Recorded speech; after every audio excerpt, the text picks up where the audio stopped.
All right, welcome back to Fright Flicks and Scream Queens Killer Theories. We're finally back. No more World Series. We get back into our favorite... Is it our favorite show? Actually, right now, TV is on a hot streak. That's true. I'm definitely putting it in my top 10. I'm not sure about even top 5. But It is a show that I watch every week, and that anybody that knows me knows that's kind of a big deal. Right on. Now, I ended up really liking the first season of the show Scream. But had I not been reviewing it, I would have not ever seen the final episode because it got lost in the middle. Yeah. If I was not reviewing Scream Queens, I would still be watching Scream Queens because I enjoy this show. Right on. So, not my favorite show on TV, but that doesn't mean very much. Okay, fair enough. I mean, when you got Fargo and Walking Dead for you, right on. Anyway, we're back. And we're back with episode 7, Beware of Little Girl. Or Beware of Young Girls. Beware of Young Girls, I believe is the name of it. Yes.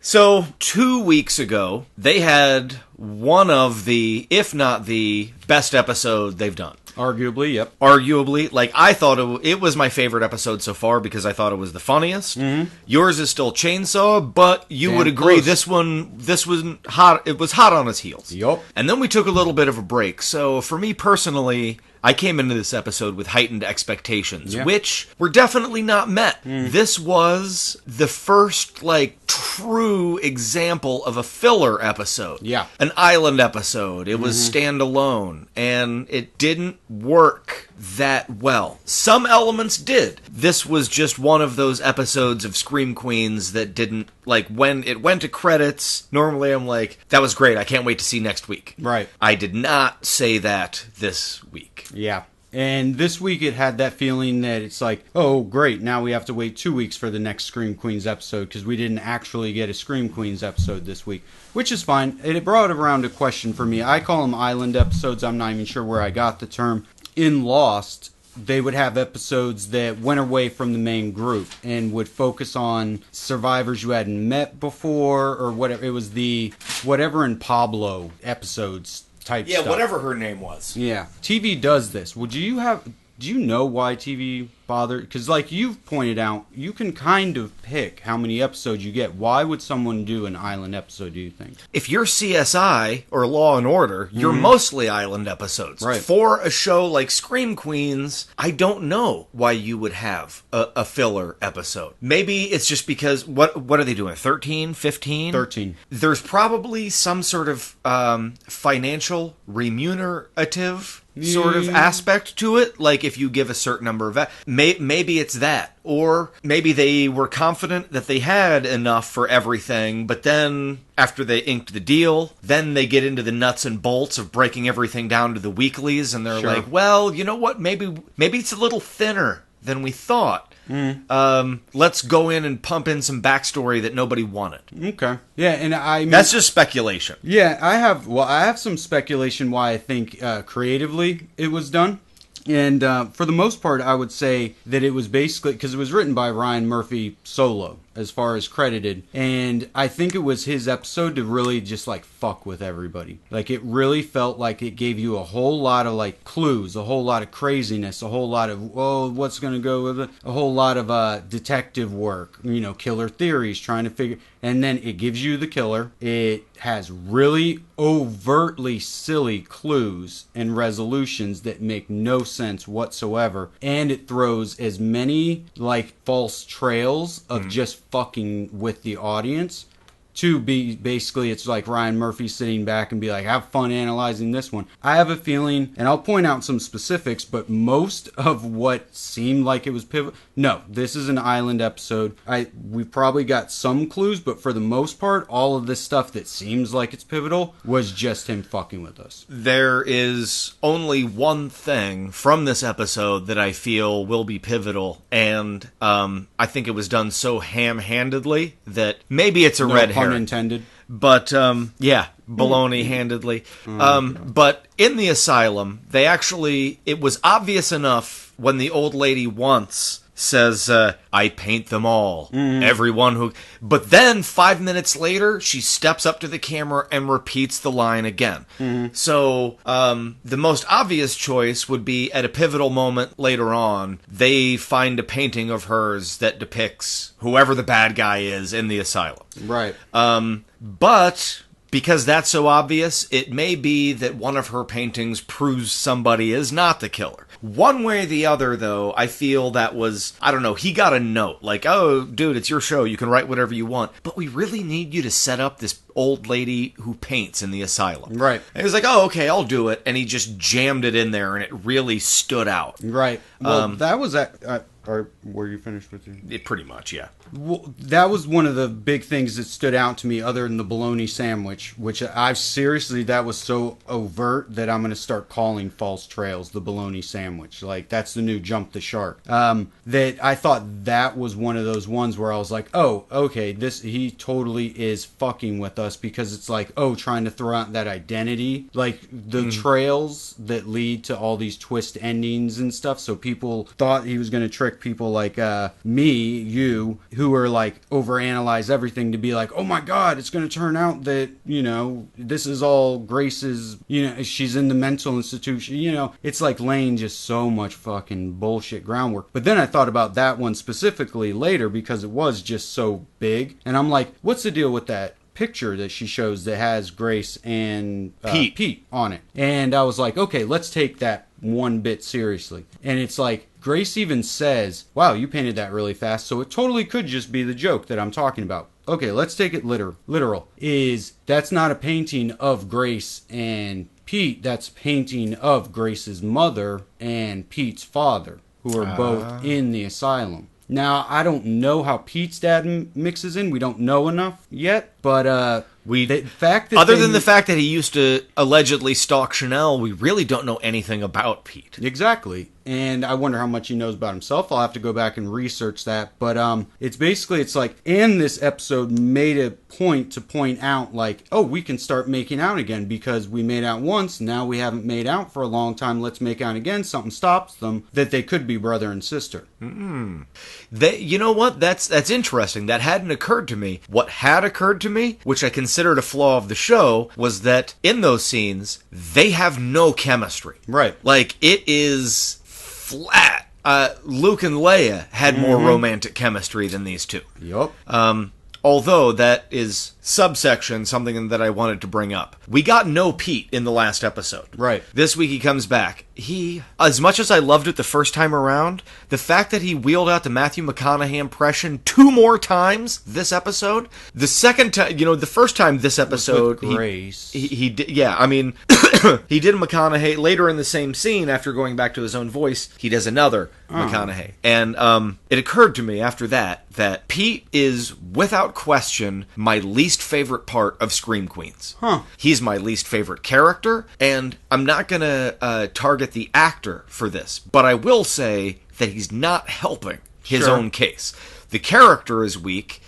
His sporadic nature in the show doesn't make him intriguing. It makes him irritating. And like I said, the actor doesn't help. I don't like Pete. Yeah, and being that we're 7 episodes in, and how little he's been developed, and how he disappears, and this, that, the other, even if they packed it in, which is what they did with Scream, if they packed in a whole bunch of, like, stuff for him to do, it would still be basically a cheat for him to be the killer. Yeah. We're 7 episodes in, it's not Pete. If it is Pete, they're smarter than that. It's not Pete. And this was the episode for Pete to score points, because he was in almost every other there was no Zayday, there was no Niecy Natch, there was hardly any Chad Radwell.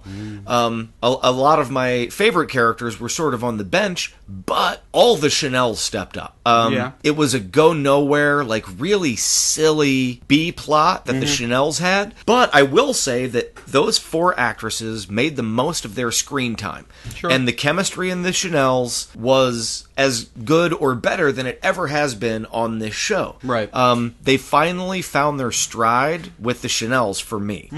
In, I don't know, the first few episodes, they were too cool. Right. And that got in in the way of them being funny. Because, oh, I'm supposed to think they're cool. I didn't like that. They're not cool. They're awful. Right. The last couple of episodes, they've really embraced how awful they are, and that makes them funnier. So, although it was spinning their wheels, it was just filling up an episode. I thought the Chanels made the most of their time. Yeah, no, it was good. And we got all Chanels other than 3, who Ryan Murphy says 3 is dead, gone, it's not a thing. Anyway, yeah, so even Aviva Grande, whatever, she came back. Dude, that scene was hot. I actually laughed a lot with her little spiel about burning in hell. And Oh, well, oh, and when I got there, of course, I went to the help desk, and the first thing I asked was, where are the dinosaurs? Right, Oh, well, yeah. Jesus broke in and yeah, took them. that shit is one of the funniest. That's like, I mean, most I actually absurd. paused it. I'm like, am I having an acid flashback? I love that. That's just such like an Aqua Teen Hunger Force sort of non sequitur out of nowhere. It slayed me. Yeah, no, that is brilliant, and that's perfect way to put it. Is Aqua Teen Hunger Force would say something like that. It was fucking brilliant, and the fact that she delivered it so monotone, deadpan, just that's how it is. Right. And, like, the show doesn't even point out that it's funny. It was just like that. That is the brilliance of the show, and I didn't think there was enough of that. But I mean, Chad and Niecy were kind of Right. gone. So Yeah. and even Gigi got 2 scenes. Yes, Wes like the had a first cameo. quarter of the show, there was a lot of her, and I was really liking it.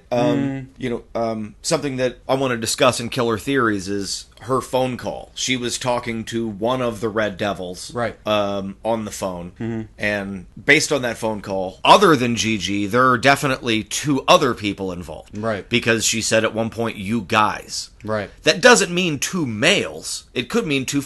That's a unisex term in our day and age. Sure. But it's expanding. Now there's definitely 3 or more people involved. Yeah, 3 or more. Oh, Jesus Well, Christ. you know what? 3 or more involved in Gigi's end of it. Because, Right. of course, the other end of it, now we've got it absolutely confirmed. Jamie Lee Curtis, Dean Munch, she's also a murderer. Right. And at some point, she could have also been wearing the Red Devil costume. So it's looking more and more like we've got several different killers operating. However, the fact that Jamie Lee Curtis reveals herself in voiceover to the audience, she would have admitted to the audience at that point, to herself, that she'd killed other people other than her husband. It would kind of be a cheat if she had killed other people other Maybe, than her husband. but I'm glad you brought that up, because in the opening sequences during the, what I thought was very funny memorial service. Oh, yeah, that was good. That was good. It was a good overall scene, but the episode actually started off with everybody coming up to the coffin and having a thought bubble. Right. We've never seen this in the show before. They have not done this in the show before now. Well, Jamie Lee Curtis... And this episode, they actually do it at the beginning of the episode and then extensively later on with Jamie Lee Curtis. Ryan Murphy, who wrote this episode, decided that thought bubbles are now part of the show. This isn't an attack. I'm not saying that that's a bad idea. I'm just saying that it was used prominently in episode 7 after not having really been used in the first 6 episodes. Right. So, definitely if you're following logic, yeah, in the thought bubble, Jamie Lee Curtis cops to killing her husband and being a killer. But we're just introducing this new element halfway through the show's run, so maybe she wouldn't. Right. Well, I mean, that is interesting that you bring that up. One, I would say, again, that elements, because this is an island episode, elements can be brought in that are later disregarded. Yeah. I'm not banging on it for introducing this element. Right. The other thing is, as far as memory serves, I know at least Jamie Lee Curtis has kept that as a motif. Remember, episode 2 started with her inner monologue about this is what it's like nowadays to be the Dean of Murder University. Right, okay. But it is interesting. I never really thought, why do we get inside her mind more than anybody? Yeah. Maybe it was to set up this episode, but I don't know. Whatever. It could just be lazy. You Yeah. know? Something they use when the writer of that episode needs to get some information across. They just decide to use it. I don't know. True. But yeah, so we said you had some more things you wanted to get into Killer Theory, so I guess we'll kind of wrap up the review part of it. Yeah, overall, as you can imagine, I really like this show, so I'm not going to give it a terrible rating, but when you take away basically all of my favorite characters, characters and give me an episode pretty much filled with all my least favorite characters, that doesn't really bode well. However, most of Grace's scenes were either with Gigi, which I like, or Munch, or that's pretty much who she interacts with. And Pete in this episode. Well, fucking Pete doesn't. I seriously forget Pete's in the show. So overall, you would think I might have disliked it more, but it did have a really good mood. The score was killer. Did you notice the score cue? Is that from something? Because that sounded really familiar. It's like, did you ever notice in Arrested Development they used Friday the 13th Part 3's musical cues? No. Yeah, it's weird. I've seen that movie way too many times, and Arrested Development too many times. You can't see Arrested Development too many times. No, you literally can't. I'm hoping this is that kind of show too. That it's like there's just so much. But anyway, we'll see. So overall, I would give this episode a 6. It's probably next to, what was it, episode 1 in Pumpkin Patch. I think even might have gotten 7s. So yeah, this was good though. I mean, as a standalone episode, it was fun. It was good. It was a lot of Jamie Lee Curtis. Nothing to complain about. Just I'm going to give it a 6 out of 10 too, just for the overall. But that said, there were a lot of individual performances and moments that I really did like. I liked the dream sequence, which is completely acceptable within the context of the show, because when you think about it, she only told Chanel things that she already wanted to believe, so it could just be a dream sequence. Sure. Maybe it isn't. And that ambiguity, I like that.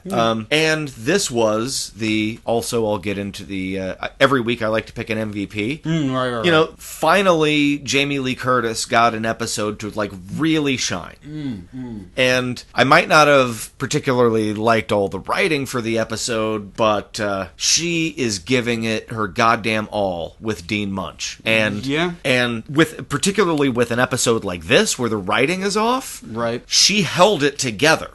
This could have been a total disaster, but I thought she was really fun. Yeah, no, she really sealed the deal with all of this. So that is my Scream Queens MVP of the week. An easy call was Jamie Lee Curtis. Yeah, and as far as Jamie Lee Curtis, real quick, let me just get one thought out before I forget. Nobody died. Well, I guess somebody technically died in this episode. The Red Devil wasn't in the episode, was he? The Red Devil was not in the episode whatsoever. Nope. I'm so used to seeing him that it's hard for me to shift through my memories.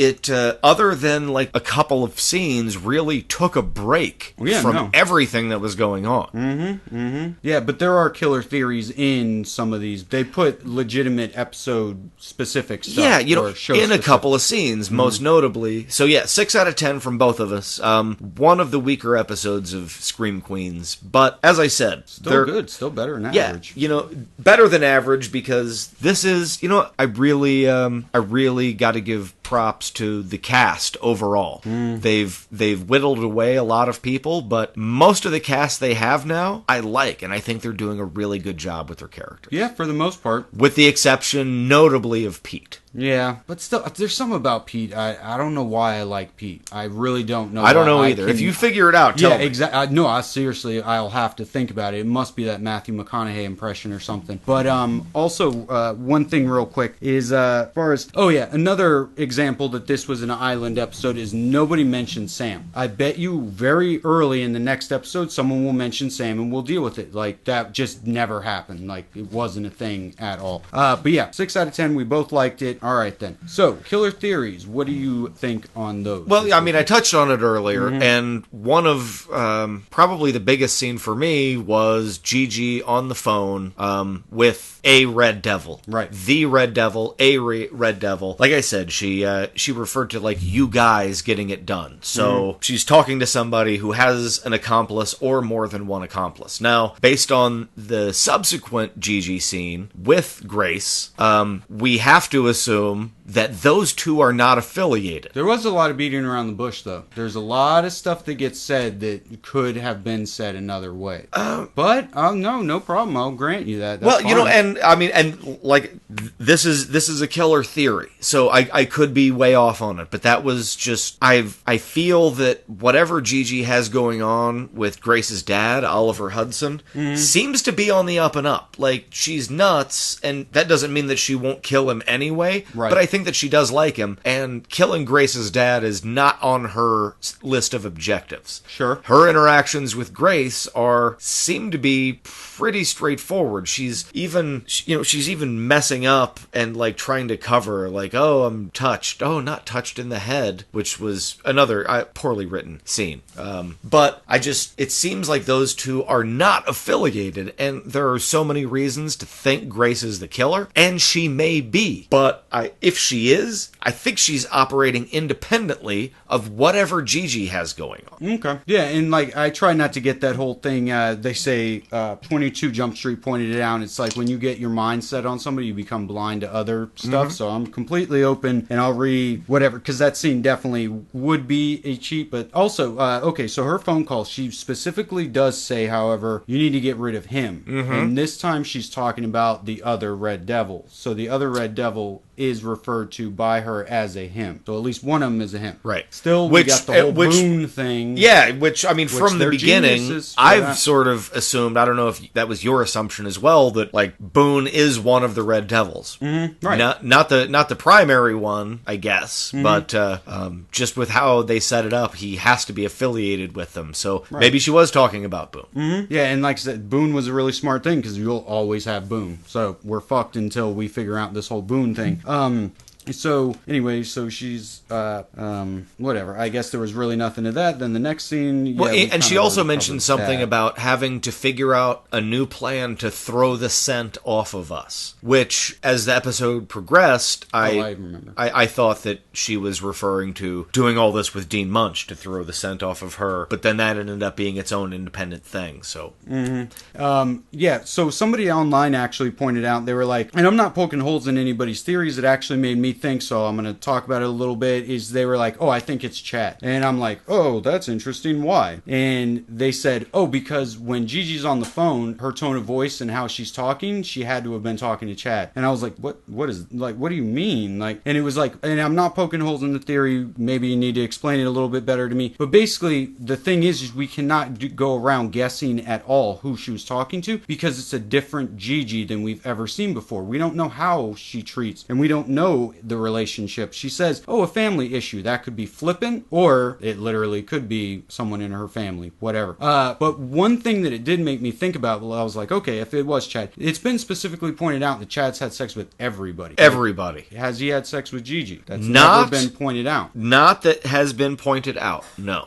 Although, so that could be something. That would make total sense, because in the context of the show, she came from the national chapter of Kappa as their legal defense in the... She hasn't been around. She hasn't really Neither had... was Niecy Nash. She came in after Gigi. Gigi hired her. Yes. Although Niecy Nash is local. She is a local security guard. Sure. I guess Gigi could also have been living locally. Yeah, it's just coffee talk, because, yeah, they haven't ever established that, which would cause some drama within the whatever. He has, of course, the connection to Boone, and I think there was something else about, just that he's a psychology major, as we all know. But I really don't think it's Chad. Too, that would actually be really surprising, because I don't think of Chad as a killer, because he's seen both Red Devils, but again, it could be however many of them. But anyway. Now, I would actually say, it's great this came up, because this is just one of the notes I had made, was that so far, we've discussed a lot of killer theories, and we've laid out cases for why a lot of different people could be involved. Instead of, like, picking a killer, at this point, it's easier to try and pick, okay, that's the person I think isn't a killer. Oh, yeah, definitely. And Chad is the one person on the show that's on my list, where I think he's the one character that's absolutely in the clear. Yeah. Niecy Nash right after him, just because of the body type of the killer. She's not wearing the red. But I don't know. Those are the only two that they're definitely not the bad guy. Okay, you're gonna stick by that statement. It's an interesting thing to think about, but it's just like the fact that he was in the street and saw, and then one goes and attacks Gigi right after. It's just, it all kind of just doesn't add up. Anyway, so one real quick thing is, so we didn't get too many killer theories. Most of them were with Gigi at the beginning. Most of them are island stuff. So we get the lady with the portrait. So yeah, it very well could be that it's Grace's mom. The chick in the trailer that got killed said one of the people in the bathroom went crazy. One of them killed themselves, I think. One of them became a Fox News anchor. And it's like, one, I bet you the Fox News anchor is going to be like the tag at the end of the season showing what everyone's doing. This Chanel finally gets her dream and is with this cameo by, I don't know who Fox News anchors are, but I would venture to guess that it's going to be revealed that the children of the people in the bathroom will be Chanel's mom was there, Grace's mom was there, Grace's mom went crazy. Her dad said that she was dead when she was 2 and something went in a fire, but the mom might even still be alive. It might be Picasso inside the mental institution. That's why she drew the picture. Right. And that Pete would be... Now, this is all just from that one photo. But it all could be because, like I said, they're going out of their way to not have these two fuck or really be in a relationship at all. So they could end up brothers and sisters and the plot thickens. They very well could be. Anyway, coffee talk. Think about it. Get back to us. We will be back next week. Yes. Right? Fucking thank God. Ugh. Hopefully, yeah. What do we got? 7 episodes left. We just passed by 6 now. 6, and who knows? They may double up that final episode. Yeah, probably. So, yeah, no more baseball. We will be back next week with more killer theories, more reviews. I'm sure it'll get back on track. This is literally just an island episode. Next episode, we'll learn more about Sam. People will deal with the repercussions of Sam, and we'll be back where we started. I believe the episode is called... Fuck, do you remember? No. Shit. Okay, I don't remember either. Anyway, so remember to hit us up next week, Thursday nights as always, and remember to check out Till Death Do Us podcast.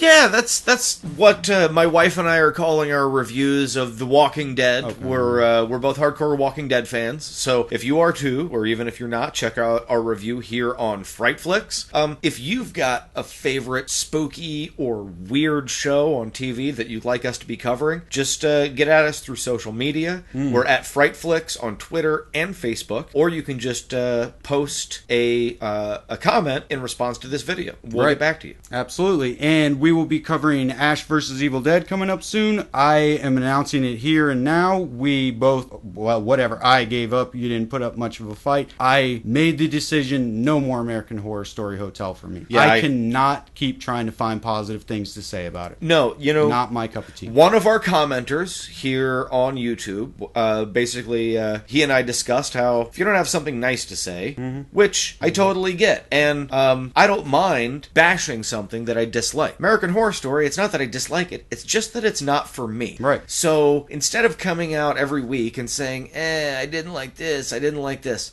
you know what? I don't like it. Fuck it. It's not for me, so we're not going to review it. Our official review, we can give you our season review, not for us. Not for us. There you go. Yes. Season reviews out before anybody else. And yeah, and Nate mentioned if you have any old school shows, try and keep it horror based that you would like us to cover. I was thinking about doing Are You Afraid of the Dark, American Gothic, Tales from the Crypt, stuff like that, because after Ash and Ash vs. Evil Dead and Scream Queens ends, we're not going to have some horror TV shows for quite a while. So definitely let us know which ones you might like to see us go through episode by episode, and we would love to do it. Yes, absolutely. All right, we'll see you next week here on Scream Queens Killer Theories.